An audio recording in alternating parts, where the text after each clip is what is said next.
بسم اللہ الرحمن الرحیم۔ السلام علیکم دوستو، اس ویڈیو میں میں آپ کو بتانے جا رہا ہوں کہ شاداب خان کو ہیپاٹائٹس کیسے ہوا، اور اس سے پہلے گزارش ہے کہ میرے یوٹیوب چینل انمول موتی کو سبسکرائب ضرور کریں، شکریہ۔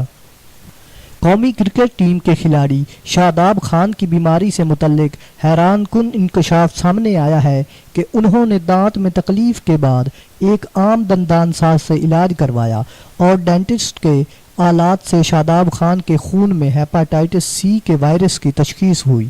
اگر شاداب خان دانتوں کے کسی اچھے ڈاکٹر سے علاج کراتے تو انہیں ہیپاٹائٹس کا وائرس نہ لگتا۔ عام طور پر یہ وائرس حجام کی دکان اور ڈینٹسٹ کے آلات سے منتقل ہو جاتا ہے۔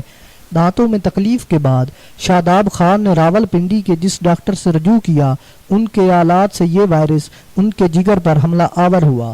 ورلڈ کپ روانگی سے قبل پی سی بی نے میڈیکل پینل نے جب تمام کھلاڑیوں کے خون نمونے لیے اور انہیں شوکت خانم ہسپتال کی لیبارٹری میں ٹیسٹ کرایا گیا تو پی سی بی میڈیکل پینل کو پتہ چلا کہ نوجوان کرکٹر کے خون میں ہیپاٹائٹس سی کا وائرس موجود ہے، جس کے بعد دوبارہ ٹیسٹ کروا کر اس کی تصدیق کی گئی، تاہم اس کے لیے نیا سیمپل نہیں لیا گیا تھا۔ ذرائع کا کہنا ہے کہ شاداب خان نے بتایا کہ انہوں نے چند دنوں قبل دانت میں تکلیف کے بعد پنڈی میں ایک دندان ساز سے رجوع کیا تھا، جس کے آلات سے وائرس نے حملہ کیا ہے۔ اگر ویڈیو اچھی لگے تو پلیز ہمارے یوٹیوب چینل انمول موتی کو سبسکرائب ضرور کریں، شکریہ۔